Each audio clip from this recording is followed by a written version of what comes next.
He walked into the bar and parked his lanky frame on a tall bar stool. With a long, soft southern drawl, he said, "I'll have a glass of anything that's cool." A barroom girl with hard and knowing eyes slowly looked him up and down. And she thought, "I wonder how on earth that country bumpkin made it into town." She said, "Hello, country bumpkin. How's the frost out on the pumpkin? I've seen some sights, but man, you're something. Where'd you come from, country bumpkin?" Well, I apologize for my singing this morning. I seem to have a little bit of a hoarse throat, and I'll just have to get on with life. Which reminds me of a story. There was a equine convention down in Las Vegas, Nevada, and a small pony arrived there at the convention, and several horses came over to him and said, "Congratulations, your name was drawn to be the guest speaker this morning." And the pony said, "Well, I'd really like to help you out, but I'm a little hoarse." Oh, that was bad. Anyway, today we're making pumpkin bread, which is why I was singing Country Bumpkin.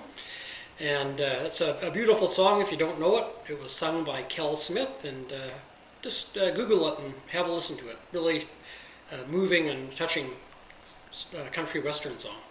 Before we start making bread, I had some mail this week, 2 very beautiful postcards. I don't know if you can see those or not. And this one. And they are from Cindy of Burning Sands Exploration. And she just said she'd drop me a line to say hello and say how much she enjoyed my channel. It's refreshing and entertaining. Well, thank you, Cindy. It says, "Savannah," which is her granddaughter, "loves your cooking show. She's quite the baker herself. Best wishes, Cindy." And the other one says, "Sir Ian, my youngest son Matthew really enjoys your Friday groaners. It seems that you two have the same sense of humor. Best wishes from Nevada, Cindy of Burning Sands Exploration." Well, wasn't that nice? Something really enjoyable to get in the mail. Thank you, Cindy and Savannah and your family. You'll have to tell your son Matthew the little horse joke. Alrighty, let's get into our baking today. And we're making pumpkin bread, as I said. So the first thing we're going to do is mix our dry ingredients. No, first thing we're going to do is wash our hands, but I've done that already. Preheat your oven to 350 degrees Fahrenheit. Grease and flour a loaf pan. You're going to need 2 bowls, one to mix your one to mix your dry ingredients and one for your wet ingredients. So let's start. We need 1.5 cups of white flour. So there you go, pretty simple. You need 1 cup of sugar. You could use Splenda. I haven't ever tried this recipe with Splenda, but I suppose it would work. You need 1 teaspoon of baking soda. That's the puckering one. Oops. It's going to come out of the bowl for some reason. There we go. So 1 teaspoon baking soda.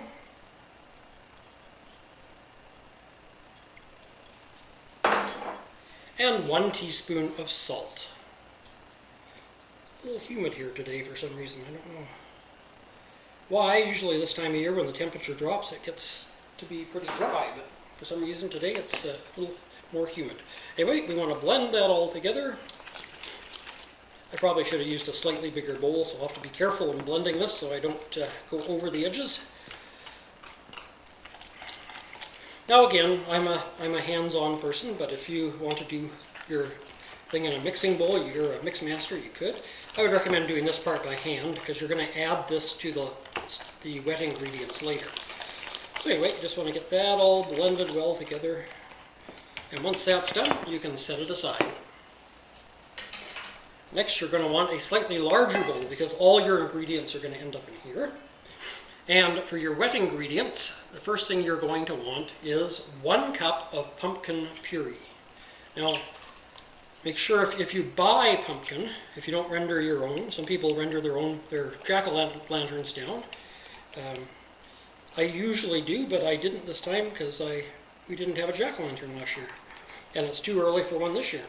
So I actually bought pumpkin puree. Just make sure that if you buy it, you buy pumpkin puree and not pumpkin pie filling.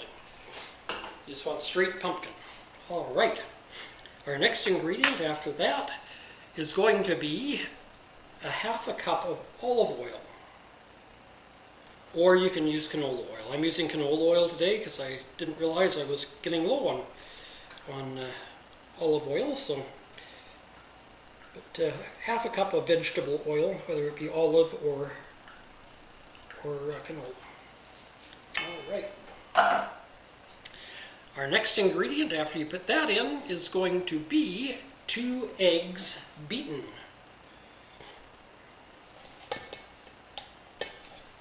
So yeah, you want to beat them before you put them in. Don't try and beat them in the mix because it doesn't work real well for some reason with the pumpkin puree. So there we are, 2 eggs beaten.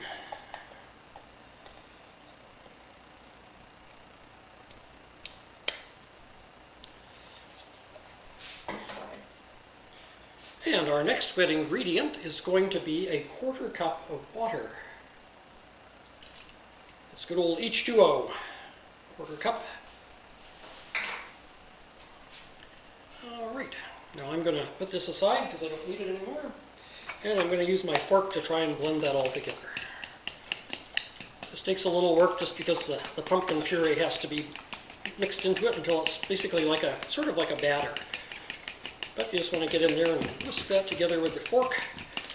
Again, I don't use an actual whisk for this because I find it tends to clump up inside the wires of the whisk.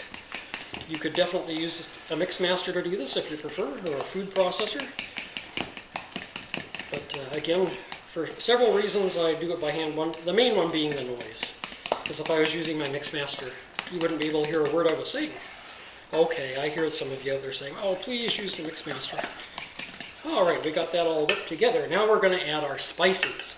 So, just remember, 1/2 teaspoon. So you want a 1/2 teaspoon of cinnamon. So 1/2 teaspoon of cinnamon.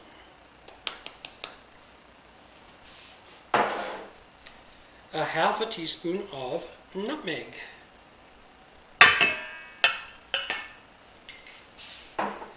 And a 1/2 teaspoon of allspice.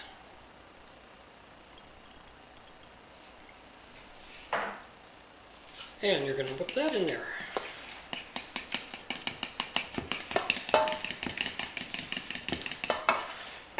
Now, if you go shopping for pumpkin puree and cannot find pumpkin puree at all you can find is pumpkin pie filling.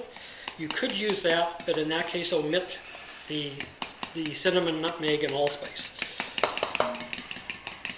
So we get that all nicely whipped together, and now it's time to start adding our dry ingredients. So, a bit at a time.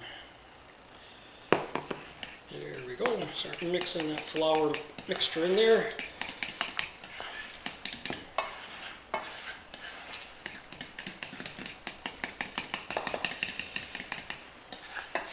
Now I have one of my loyal fans, Hans from the Netherlands. His channel is Oblex Magnet Fishing. Should check him out if you haven't. He's a great guy. And he made a comment on my Friday Groner video when I said we'd be making pumpkin bread. He said there's not much he doesn't like, but pumpkin's one of those things. So Hans, I'll forgive you if you don't watch today's video. Although if you're hearing me forgive you, then you're watching today's video, so it's too late, I guess. And I'm not quite sure what you could substitute instead of pumpkin to make pumpkin bread. Kind of the key ingredient, isn't it? There we go. Getting this all mixed together.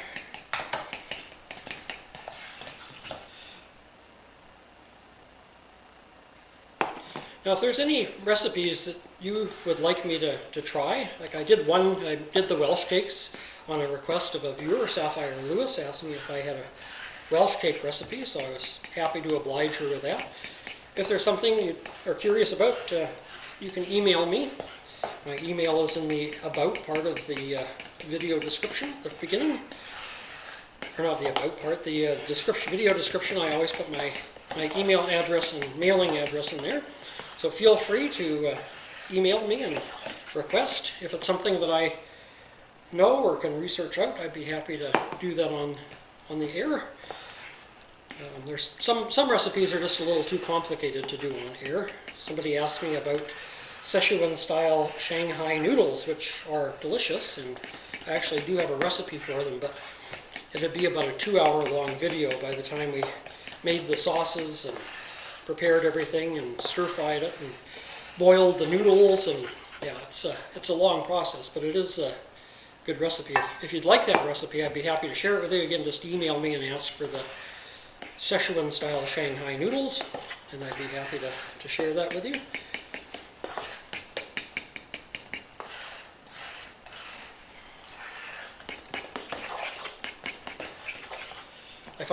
I'm trying to keep these videos fairly short, but I find sometimes they are longer than I think they are when I get to editing them, so for that I apologize.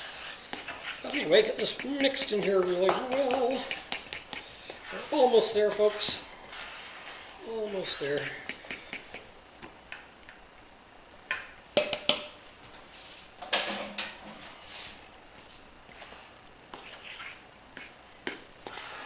The other thing I find using a mix master, if you're not careful, you get that big puff of flour every now and then. And then you have to dust your kitchen afterwards because you have a coating of flour over everything. Alrighty, it's looking good. Looking good.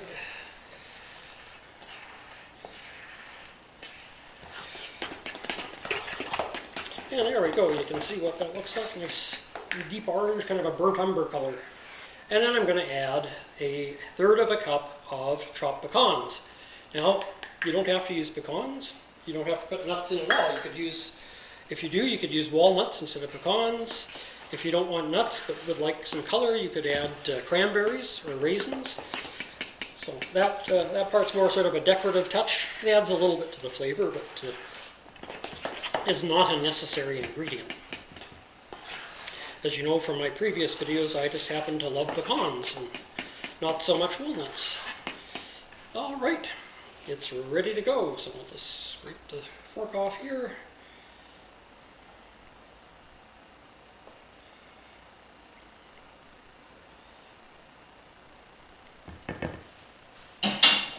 And then we need our loaf pan. And in she goes. Just that easy, folks.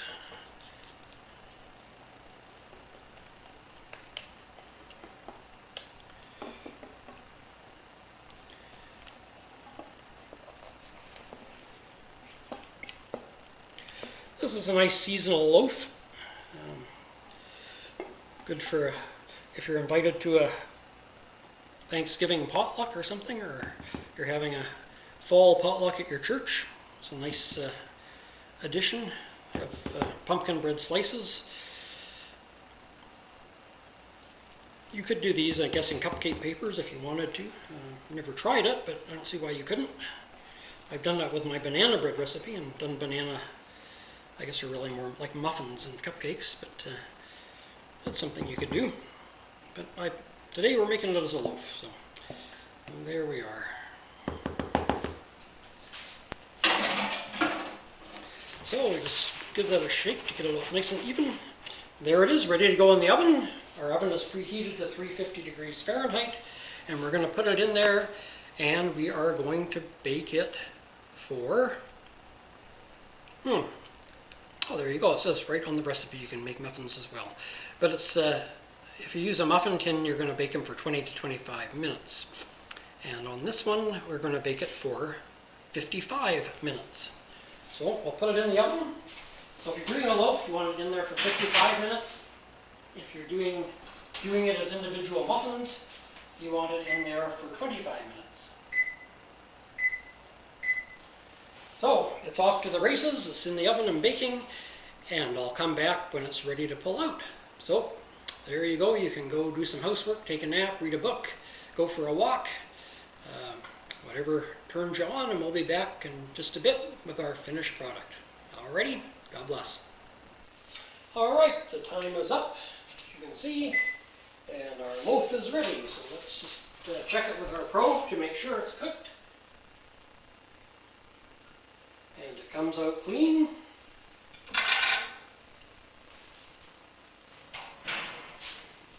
Let it sit there for a second. Off the oven. Alrighty.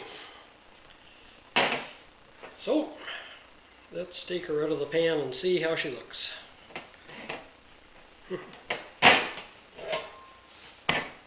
And there we have it. One pumpkin loaf. So, isn't that a beautiful loaf? You could take that to a potluck or your church coffee hour or whatever you'd like. Invite friends over for after supper dessert. So there we have it, friends, a nice pumpkin loaf. Traditional fall fare of pumpkins. So I hope you enjoyed the recipe, and we'll give it a try. If you have any questions or any other recipes you'd like me to try, please send me an email. The email will be in the description box of this video. So until Friday, when we have our grower of the week and shoutouts, take care and God bless.